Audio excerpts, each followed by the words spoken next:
ওঙ্কার বাংলায় আপনাদের স্বাগত। সঙ্গে রয়েছে আমি শিল্পা। আসছে বিস্তারিত খবরের দিকে। আরামবাগের গোঘাটে উদ্ধার বিজেপি কর্মীর রহস্যজনক মৃতদেহ। এই ঘটনায় ব্যাপক চাঞ্চল্য ছড়া এলাকায়। শনিবার গোঘাটের শানবাদী এলাকার ঘটনা। মৃত বিজেপি কর্মীর নাম শেখ বাকিবুল্লাহ। জানা গিয়েছে ওই ব্যক্তি ভারতীয় জনতা পার্টির সক্রিয় কর্মী ও সংখ্যালঘু মোর্চার মন্ডল প্রেসিডেন্ট ছিলেন।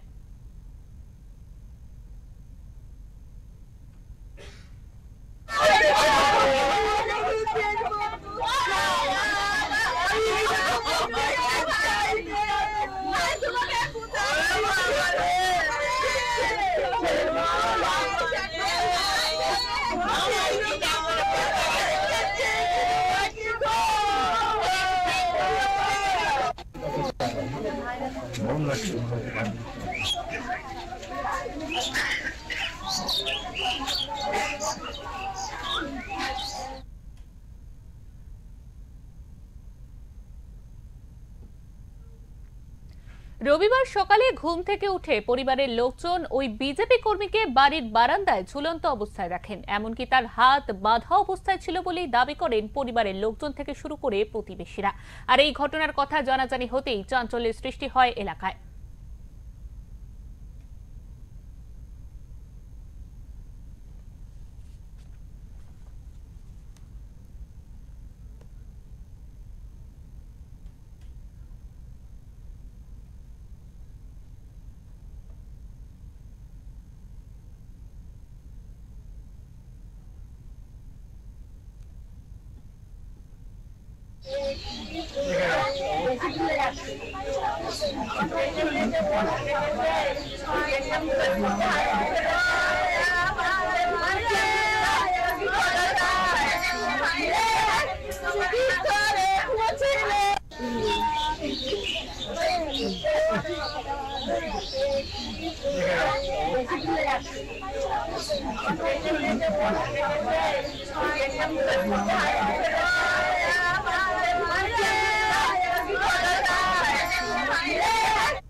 তারপরে ফোন করছি, তখন 12:40 বাজছে, আর ওর কোনো ফোন তুলছেনি, ফোনটা তুলছেনি।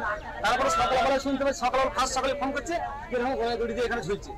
কি অবস্থায় উদ্ধার করলেন? কি অবস্থায় উদ্ধার করেছে? হাতে বাঁধা আছে, হাতে বাঁধা। ওই দেখুন সামান্য গ্রিল, ওই সামান্য গ্রিলে শুধু ফুলের টপটা আটকানো আছে সামান্য। ওইখান থেকে একটা মানুষ যদি ওইখান থেকে লাফ দিয়ে ঝুলে পড়ে, ওই গিলটা ভেঙে পড়বে। প্রথম কথা হচ্ছে ওর লোডে ওই দড়িটা ছিঁড়ে পড়বে। তো যেমন করার দড়ি তেমন আছে, গিল সঠিক আছে, কিন্তু বডিটা ঝুলছে। এটা কি ওনারই বাড়ি? ওই বাড়িটা ওরই বাড়ি। কিভাবে মারা গেছে বলে মনে করছেন আপনারা? এটা মার্ডার করা হয়েছে। ওকে সাজিশ করে কারা মার্ডার করেছে?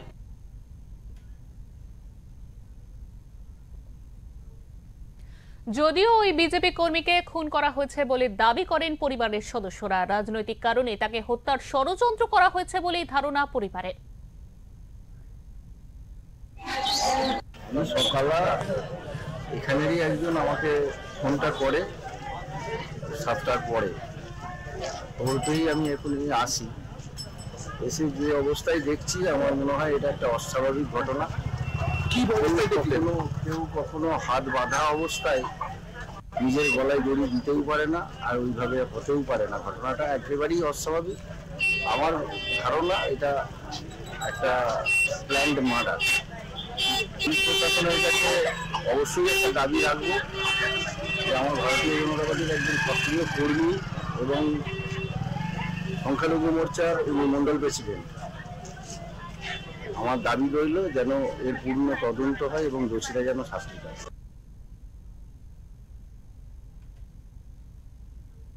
এ বিষয়ে বিস্তারিত জেনে নেব। আমাদের প্রতিনিধি টেলিফোন লাইনে রয়েছেন আমাদের সঙ্গে মহেশ্বর চক্রবর্তী। মহেশ্বর, কিভাবে মৃত্যু হলো সংখ্যালঘু মোর্চার মন্ডল প্রেসিডেন্ট শেখ বাকিবুল্লাহর, আমাদের বিস্তারিত জানাও। একদমই আরামবাগের যে আরামবাগ মহকুমার যে 4টে বিধানসভা, তার মধ্যে যে গোঘাট বিধানসভায় শানবাদী বলে একটা জায়গা রয়েছে, সেখান থেকেই কিন্তু তার নিজের বাড়ি থেকেই কিন্তু মৃতদেহ উদ্ধার হয়েছে বিজেপি কর্মী শেখ বাকিবুল্লাহ। এই বাকিবুল্লাহ কিন্তু পলিটিক্যাল একটা ব্যাকগ্রাউন্ড রয়েছে। ও বিজেপি কর্মী, বিশেষ করে গোঘাটের একটা গুরুত্বপূর্ণ দায়িত্বে ছিলেন, মন্ডলের সভাপতি ছিলেন সংখ্যালঘু মোর্চার। এই বাকিফুল্লাহ মৃত্যুকে ঘিরে সকাল থেকে আজকে ব্যাপক একটা রাজনৈতিক টানাপড়ন চলে এবং তার যে মৃত্যু, রহস্যজনক মৃত্যু, বিশেষ করে জানা যাচ্ছে যে তার হাত এবং পা বাঁধা ছিল, এ থেকেই কিন্তু রহস্যের দানা বাঁধছে এবং বিজেপি নেতৃত্ব দাবি করছে যে তাকে খুন করা হয়েছে। এই ঘটনাকে কেন্দ্র করে রাজনৈতিক টানাপড়ন একদিকে যেমন চলেছে, তেমনি পরিবারের মধ্যে একটা শোকের ছায়া ছিল।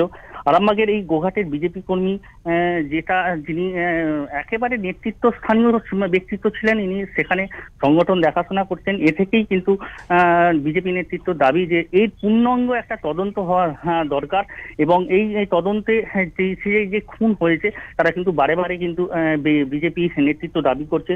এই আরামবাগ সাংগঠনিক জেলা সভাপতি সুশান্ত বেরা এবং পুরসুরার বিধায়ক বিমান ঘোষ কিন্তু খবর পাওয়ার সঙ্গে সঙ্গে ঘটনাস্থলে গিয়েছিলেন এবং সেখানে তারা দাবি করে যে একজন মানুষের হাত পা বাঁধা অবস্থায় কিভাবে তার ঝুলন্ত দেহ উদ্ধার হয়, পুলিশের কাছে তারা দাবি তুলেছে যে পূর্ণাঙ্গ তদন্ত করা উচিত। পুলিশ খবর পেয়েই কিন্তু ঘটনাস্থলে যায় এবং সেখান থেকে মৃতদেহ উদ্ধার করে আরামবাগ মেডিকেল কলেজে ময়নাতদন্তের জন্য পাঠায় এবং এখানে কিন্তু বিজেপি দাবি করছে যে একটা ষড়যন্ত্র করেই তাকে মারা হয়েছে। অপরদিকে আমরা তৃণমূল নেতৃত্ব, যে গোঘাটে যে তৃণমূল নেতৃত্ব, তার সঙ্গে আমরা যোগাযোগ করেছিলাম।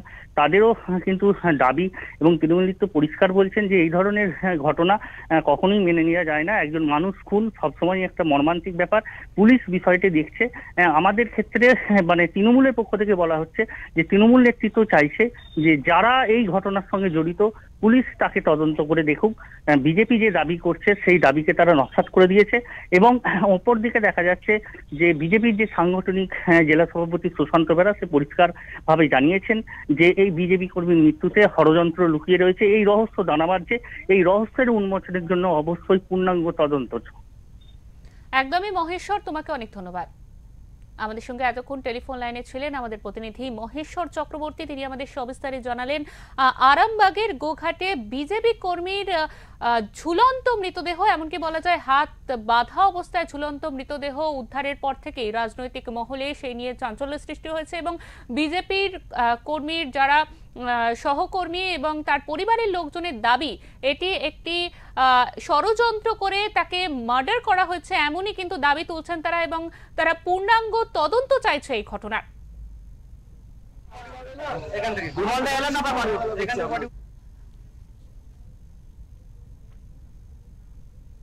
ঘটনার খবর পেয়ে ঘটনাস্থলে পৌঁছান গোঘাট থানার পুলিশ। দেহ উদ্ধারে গিয়ে স্থানীয়দের বাধার মুখে পড়েন পুলিশ। স্থানীয় বিজেপি কর্মীরা জানিয়ে দেন নেতৃত্বরা না এলে তারা মৃতদেহ তুলতে দেবেন না।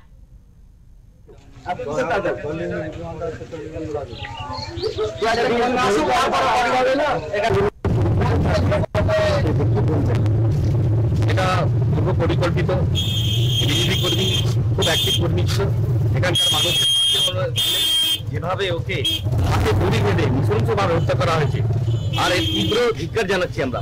যেভাবে দুষ্কৃতীদের দ্বারা এই কাজ করা হয়েছে, এই নিন্দনীয় ঘটনা, এর অবিলম্বে প্রতিবাদ দরকার। তার সাথে সাথে যারা এই কাজ করেছে, আমি এখানে দাঁড়িয়ে বলে যাচ্ছি, তারা যাতে উপযুক্ত শাস্তি পায় তার ব্যবস্থা করব। আমরা লাশ নিয়ে থানায় যাচ্ছি, ওখান থেকে আমরা ডেপুটেশন দেবো। ডেপুটেশনের মাধ্যমে যে সমস্ত দুষ্কৃতীরা আরও এখানে ঘোরাফেরা করছে, যেভাবে ওকে হত্যা করেছে নৃশংসভাবে, তার যদি প্রতিবাদ না করা যায় তাহলে আগামী দিনে এখানে আর থাকা যাবে না। সেই জন্য আমরা তীব্র প্রতিবাদ জানাচ্ছি। এর জন্য যতদূর যেতে হয় ততদূর আমরা যাব।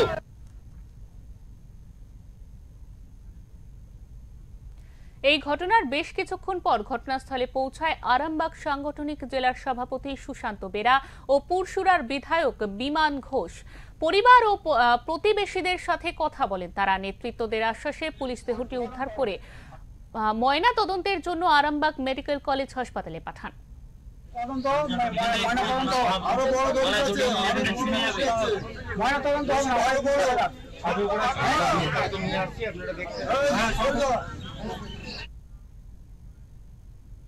হুগলি থেকে মহেশ্বর চক্রবর্তী রিপোর্ট, ওঙ্কার বাংলা।